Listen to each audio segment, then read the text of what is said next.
తెలంగాణ రాష్ట్ర సాధన కోసం రిటైర్డ్ ఉద్యోగులు చేసిన త్యాగాలను ఈ రాష్ట్రం ఎన్నటికీ మర్చిపోదు. తెలంగాణ ఉద్యమంలో రిటైర్డ్ ఉద్యోగులు నాడు ఉద్యోగులుగా ఉంటూ కీలక భూమిక పోషించారు. ప్రత్యేక రాష్ట్రం ఏర్పడిన తర్వాత తెలంగాణ అభివృద్ధి ప్రయాణంలోనూ వారు తమ వంతు బాధ్యతను సమర్థవంతంగా నిర్వర్తించారు. అలాంటి విశ్రాంత ఉద్యోగుల పట్ల కాంగ్రెస్ ప్రభుత్వం వ్యవహరిస్తున్న తీరు క్రూరమైంది. అసెంబ్లీ ఎన్నికల సమయంలో ఉద్యోగులు, రిటైర్డ్ ఉద్యోగుల సమస్యల పరిష్కారానికి కాంగ్రెస్ నేతలు అనేక హామీలు గుప్పించారు. జీతాలు ప్రతి నెల 1వ తేదీనే చెల్లిస్తామని, డిఏలను వెంటనే చెల్లిస్తామని, పీఆర్సీ అమలు చేస్తామని చెప్పారు. రిటైర్డ్ ఉద్యోగులు, పెన్షనర్ల సమస్యలను 6 నెలల్లో పరిష్కరిస్తామని, పాత పెన్షన్ విధానాన్ని పునరుద్ధరిస్తామని, వారికి రావాల్సిన బకాయిలను విడుదల చేస్తామని నమ్మబలికారు. అధికారంలోకి వచ్చిన తర్వాత గాలికి వదిలేశారు. రాష్ట్రంలో రిటైర్డ్ ఉద్యోగులు, పెన్షనర్లకు సంబంధించిన 6,000 కోట్ల నిధులు, 6 డిఏలు పెండింగ్లో ఉన్నాయి. కానీ నెలలు, ఏండ్లు గడుస్తున్నా ఆ బకాయిలను విడుదల చేయాలన్న సోయి సర్కారుకు ఏమాత్రం రావడం లేదు.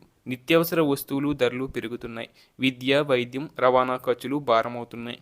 ఈ పరిస్థితుల్లో రిటైర్డ్ ఉద్యోగులకు రావాల్సిన డిఏలను నిలిపివేయడం వల్ల సమాజంలో గౌరవ మర్యాదలతో జీవించిన వారి కుటుంబాలు రోజువారీ ఖర్చులకు సైతం ఇబ్బందులు పడాల్సిన దుస్థితి ఏర్పడింది. తమకు హక్కుగా రావాల్సిన పెండింగ్ బకాయిలపై రిటైర్డ్ ఉద్యోగులు ప్రశ్నిస్తున్నారు. ఖజానా ఖాళీగా ఉందని ముఖ్యమంత్రి స్థానంలో ఉన్న రేవంత్ రెడ్డి దిగజారి వ్యవహరిస్తున్నారు. రాష్ట్ర ఖజానాను కాంగ్రెస్కు ఏటీఎంగా మార్చేశారు. తెలంగాణ ప్రజాధనం వెచ్చించి ఇతర రాష్ట్రాల ఎన్నికల ప్రచారాల కోసం రాహుల్ గాంధీకి హెలికాప్టర్ సమకూర్చారు. కానీ ఉద్యోగులు, రిటైర్డ్ ఉద్యోగులకు బకాయిలు చెల్లించడానికి మాత్రం నిధులు ఉండవా? ఉద్యోగ విరమణ తర్వాత వృద్ధాప్యంలో ప్రశాంతంగా ఇంట్లో పిల్లలతో శేష జీవితం గడపాల్సిన వారు హక్కుల కోసం కార్యాలయాల చుట్టూ తిరగాల్సిన దుస్థితి ఏర్పడింది. ఆరోగ్యం సహకరించుకున్న రోడ్డెక్కి ధర్నాలు చేయాల్సిన దయనీయ పరిస్థితిని కాంగ్రెస్ ప్రభుత్వం కల్పించింది. రిటైర్డ్ ఉద్యోగుల్లో అనేక మంది దీర్ఘకాలిక వ్యాధులు, ప్రాణాంతకమైన క్యాన్సర్ వంటి వ్యాధులతో పోరాడుతున్నారు. బీపీ, షుగర్ పెరిగి జీవోత్సవాల్లా జీవిస్తున్నారు. వైద్య ఖర్చులు రోజురోజుకు పెరిగి ఆర్థిక భారం భరించలేక సతమతమవుతున్నారు. వేతనాల నుంచి నెల నెల కోత పెట్టినప్పటికీ ఈహెచ్ఎస్ కింద హెల్త్ కార్డులు ఇవ్వకపోవడం వల్ల అత్యవసర పరిస్థితుల్లో వైద్య ఖర్చులకు డబ్బులు లేక ఆఖరికి ఆపరేషన్లు సైతం వాయిదా వేసుకుంటున్నారు.